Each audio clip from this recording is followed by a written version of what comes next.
Shalom amigos, les habla Sergio Bacari del canal Bacari Suelto en Israel, otra vez con ustedes.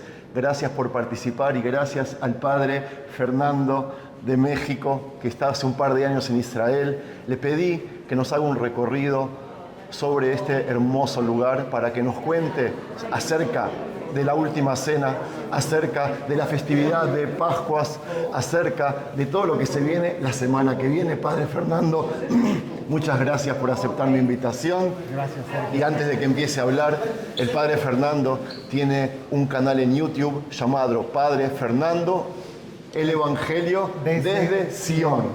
Estamos en el Monte Sion. Así es. Detrás nuestro, un candelabro de bronce de 7 brazos. ¿Sabe qué, Padre?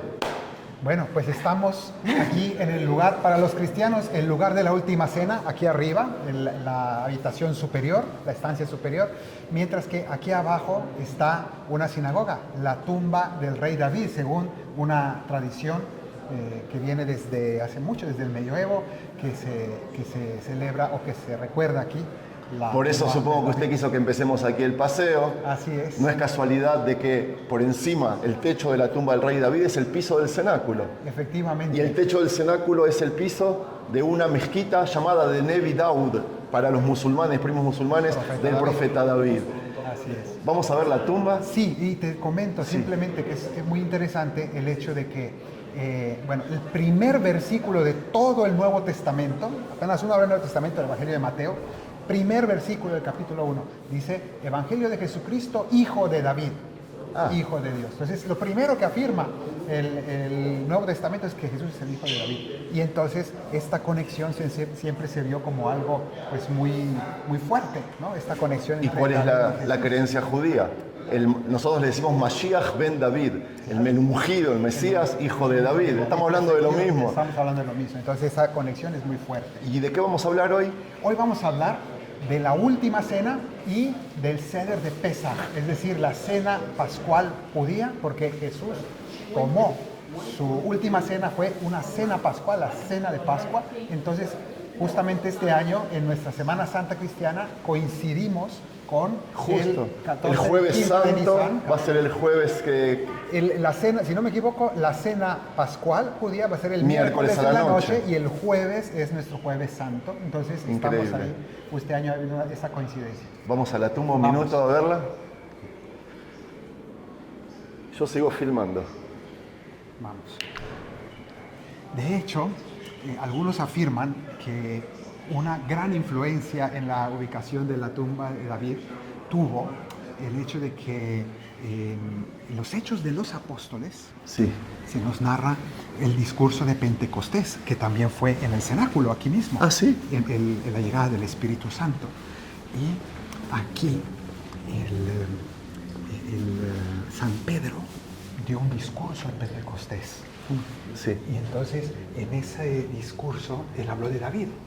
Hablando de la resurrección de Jesús, habló de David y dijo de ese salmo que dice, no dejarás a tu fiel conocer la corrupción, y sin embargo, dice él, David murió y su tumba está entre nosotros, dijo, estando en el cenáculo. Entonces muchos dijeron, pues si dijo Pedro que la tumba de David está entre nosotros, dijeron, seguramente ahí abajo hay una tumba y debe ser la de David. Y a partir de entonces, en el medioevo, se empezó a considerar este lugar de la tumba del rey David. O sea que lo que vamos a hacer ahora es ir aquí arriba. Aquí arriba. Que es donde está el cenáculo. Efectivamente. Bueno, padre, está complicada la entrada, hay mucha gente saliendo. Así es. ¿Sabe lo que me llama la atención? El clima, que está lloviendo. Hoy, bastante. Hoy nos empezó a llover. Dentro de una semana justo es Pesaj, que en realidad ya comenzó la primavera en la Torá. Pero miren el cielo gris. Y frío. ¿Qué significa esto, padre? Que hace frío y... ¿Se puede entrar ya? Vamos a ver. Me parece que lo están vaciando para nosotros. Eso parece. Pero a mí me parecía que hubieran salido ya más de 1000 personas. Sí, estamos esperando. Vamos. Thank you. Bueno, pues ya estamos aquí en el lugar de la última cena, ¿verdad? Ciertamente... ¿Habla español? ¿De dónde eres? ¿Cómo? Explicando sobre la última cena a gente de todo el mundo en español. Que le salude. ¿De dónde es usted? De Argentina. Yo también. ¿Viene de dónde? Yo de Buenos Aires. ¿Y usted? De La Boca. De Flores. ¿Flores? ¿Como el Papa? El Papa es de Flores, Francisco. El mismo barrio. Ok. Sí, corto. Bueno, padre, muchos obstáculos, pero bueno, acá estamos. Muy bien. El lugar para nosotros, el cenáculo. De hecho, mira, esto, ¿sabes qué es? ¿Qué simboliza? Esto es un regalo del Papa Juan Pablo II. En el año 2000, él vino aquí y celebró una misa. Y en recuerdo de ese momento, por el hecho de que aquí abajo está la tumba del rey David, aquí el cenáculo, y esto también ha sido una mezquita, como mencionamos al inicio. Entonces, este olivo con 3 ramas representa el monoteísmo, los 3 monoteísmos, las 3 religiones juntas que beben de una misma raíz. Ok.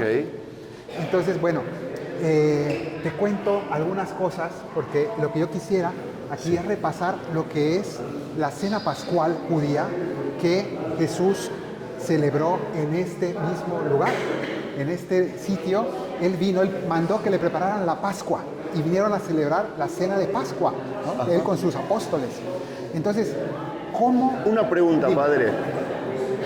Estuve haciendo un poco los deberes y yo me di cuenta de que en el Nuevo Testamento no figura este capítulo como la última cena. No se llama la última cena, se dice, ¿puede ser? Pues pero se refieren a la última cena en relación a que de aquí lo atrapan, de aquí lo persiguen, de aquí lo crucifican. Fue la última cena que tuvo con sus discípulos antes de morir. Okay. Entonces, en ese sentido, es la última cena, ¿verdad? Pero eso me da pie también a una cosa. ¿Qué fue la Pascua, la cena pascual, la cena de los ácimos, ¿no? En realidad fue la cena antes de la salida de Egipto, ¿no? Originalmente. Entonces, la noche antes de la liberación, el pueblo de Israel tomó los panes ácimos, sacrificaron el cordero y tuvieron esa cena pascual. Sí. Entonces, eso después al día siguiente fue la liberación y después Moisés les mandó repetir esa cena y cada año se vuelve a revivir la liberación con la cena de Pascua, que es una cena ritual. Sí. Y lo mismo pasa aquí, la noche antes de la muerte de Cristo y de su resurrección, la noche antes de que empezara el misterio pascual de la liberación, Jesús tiene esta cena que es la cena de Pascua, se reúnen y tienen esta cena y al día siguiente va a ser la liberación y después también Jesús les va a decir, hagan esto en conmemoración mía. También como Moisés les va a mandar repetir esta cena y celebrar esta Pascua. ¿Te das cuenta que es el mismo esquema? Entonces, se reúnen aquí y tienen ese Seder de Pesaj, que es el rito, ¿no? el orden de la Pascua. Entonces, ¿con qué empieza el Seder de Pesaj? Digo, sin entrar en demasiados detalles, pero básicamente lo que me he dado cuenta es que la celebración pascual son unos brindis, son 4 brindis con vino. Sí, 4. Y cada copa tiene unas oraciones, unos rituales, unos gestos, ¿no? Pero son 4 brindis de vino. Entonces, primero se sirve la primera copa y se hace el lavatorio de las manos, ¿no? Y en esa época también no solo de las manos, sino de los pies. Y en la Biblia se nos cuenta cómo Jesús aquí le lavó los pies a sus discípulos para prepararse para la cena. Y Él fue el que les lavó los pies, ¿no? Como un gesto de humildad. De hecho, ellos quedaron choqueados porque dicen, ¿cómo Él nos va a lavar los pies a nosotros? Bueno, Él hizo ese gesto aquí. Entonces ese es el inicio.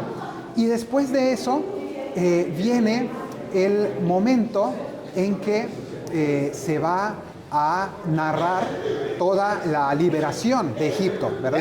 Eso lo vamos a hacer afuera porque empezó a haber mucho ruido aquí, si le parece. Me parece muy bien. No se olvide el paraguas. Vamos. Padre, ¿a dónde me trajo a caminar? Esto era un claustro, esto era un convento franciscano en la antigüedad. Entonces, pues aquí se ve todavía el monasterio. Ok, hermoso lo que me estaba contando. Entonces te decía que después de ese brindis con la copa viene la narración de la liberación de Egipto. Pero dime tú, ¿quién ¿Cómo inicia esa narración? Hay una pregunta que alguien tiene que hacer en la cena. El menor. El menor de la familia tiene que preguntarle al padre de familia. Sí. En este caso, Jesús con sus discípulos, ¿quién era el padre de familia? Era Jesús, ¿no? ¿Y quién era el menor? Era Juan, el discípulo amado, Juan, el más jovencito de ellos. Y nos dice el Evangelio que Juan estaba recostado junto a Jesús y que tenía su cabeza junto al pecho de Jesús. ¿En serio? Sí, y es él, ¿por qué? Porque a él le tocaba hacer esa pregunta en la cena. Entonces, ¿y por qué dice que estaban recostados? Porque la cena de Pascua se toma, ¿cómo se toman las copas? Recostados, sí, apoyados no con el codo izquierdo, ¿no? Y se recuestan. Entonces, así estaban los apóstoles con Jesús.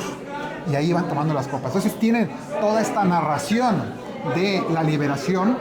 Y después de eso, se toman, ya tomaron la primera copa, se sirve la segunda copa. Ajá. Y después del segundo brindis viene la cena, la comida. Y es aquí donde viene lo más interesante. Porque, ¿qué cosas se va a comer en una cena pascual? Hay varias cosas, hay hierbas amargas, pero sobre todo el matzá. Sí, es decir, pan ácimo sin levadura, que eso es lo que los católicos tomamos en la misa, el matzá, es lo que quedó. Pero también, ¿qué carne se come en la cena pascual? De cordero. El cordero sacrificado. Pero ¿qué ocurre? Que el jueves, cuando toman aquí la cena, todavía no ha sido el sacrificio de los corderos en el templo. Entonces llegan y los apóstoles dicen, ¿qué vamos a comer? Aquí no hay cordero, en la mesa no hay cordero. ¿Qué vamos a cenar? Y en ese momento Jesús toma el matzá, tomó el pan, dio gracias, lo bendijo, lo partió y se los dio diciendo, tomen, esto es mi cuerpo. Es decir, le está diciendo, ¿sí? Yo soy el cordero, que será sacrificado mañana por ustedes. Entonces está diciendo, mañana me van a sacrificar y yo soy el cordero pascual. Entonces esa noche cenaron solamente matzá. Solamente comieron el pan ácimo y ellos iban entendiendo esto. Y después se nos dice que tomó la copa para el tercer brindis.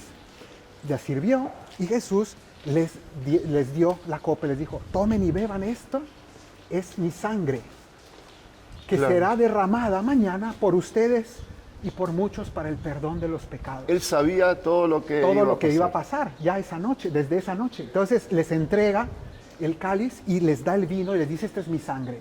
Entonces ellos lo toman, van comprendiendo. ¿Y qué viene después de la tercera copa? Vienen el Halel, que es las alabanzas. Y dice el Evangelio que después cantaron los himnos y los salmos. Es increíble. Y después del Halel, ¿qué debe hacer? Debe terminar ¿con qué? Con la cuarta copa. Pero, ¿qué ocurrió? Vamos para acá. Sí. ¿Qué ocurrió esa noche? Dice que terminados los himnos, inmediatamente salieron a Getsemaní y no tomaron la cuarta copa. Entonces, ¿qué pasó con la última cena? ¿Por qué no tomaron la cuarta copa? Fueron a Getsemaní, Jesús se puso a orar allí, lleno de miedo. ¿Y qué pedía Jesús? Padre, si es posible, que pase de mí esta copa, que yo no tenga que beber esta copa, la cuarta copa. Esa era la oración de Jesús en Getsemaní. Y entonces, ¿cuál era esa cuarta copa? Cuando llegó al Calvario, al día siguiente, cuando llegó a la cruz, en la cruz, Jesús dijo, al final, tengo sed. Y le llevaron una esponja de vino amargo, de vinagre, vino mezclado con hiel. Y cuando él lo probó, cuando le dieron a beber ese vino, él dijo, ahora sí, todo está cumplido. Es decir, en la cruz, Jesús terminó el Seder de Pesaj. Empezó la noche antes, pero terminó a la hora en que todos celebraban el Pesaj, y ahí es cuando él dijo, aquí ya he terminado de celebrar mi Pascua. Entonces, ahí vemos la conexión tan fuerte que hay. Y estamos viendo la iglesia de la dormición, no porque estamos en el Monte Sion, sino porque aquí se durmió la Virgen María. Estamos en el Monte de Sion, la abadía de la Agia María.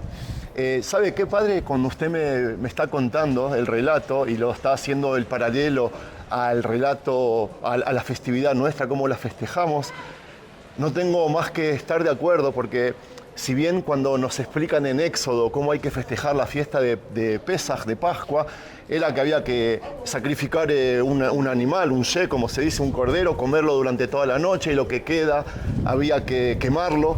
Pero después pasaron los años, los siglos, y cuando termina el sacerdocio de Tzadok, se cambian todos los rituales de Pesaj y es... todo lo que usted me está contando ahora, así se festejaba Pesaj en la época del primer siglo antes de Cristo, en la época del templo, en la época del segundo templo. Así es. Así que a mí me parece fantástico. Lo que yo todavía no entendí, y creo que no se sabe, que quizás usted sí sabe, si estamos hablando de la última cena de Jesús, ¿es la primera cena de Pesaj o cualquier otra cena? Es la primera cena de Pesaj, ¿no? Sí, efectivamente, es el inicio, dice, el Evangelio dice, el primer día de los ácimos. Ok. El primer día de los ácimos se juntaron y le preguntaron a Jesús, ¿dónde quieres que te preparemos la Pascua? Y él dio las instrucciones de venir a este lugar a preparar todo para esa noche. Padre, espectacular lo que me acaba de explicar a mí y supongo que a muchísima gente. Lo más lindo que estamos en el mismo lugar de los hechos. Y ya yo le adelanté a la gente que usted me invitó para que hagamos juntos un video el domingo de Ramos, el domingo si Dios quiere, así que nos vamos a volver a ver. No le deseo todavía felices Pascuas porque nos vamos a ver el domingo, pero sí le quiero agradecer en nombre mío y de toda la audiencia por este hermoso recorrido, a pesar del frío, la lluvia. Y todos los obstáculos y la gente y todo, sí, pero ha salido creo que divino. Muy bien. Y a ver, usted me va a filmar a mí. Claro. Que yo quiero decirle a la gente que visiten el canal y los proyectos de este padre que está padrísimo, como dicen en México. A mí me encanta ver, aprendo muchísimo. Si están viendo últimamente que estoy conociendo un poco más del Nuevo Testamento, es también gracias a este padre. Gracias amigos, y si les gustó el material, no se olviden de regalar un me gusta. Shalom. Shalom.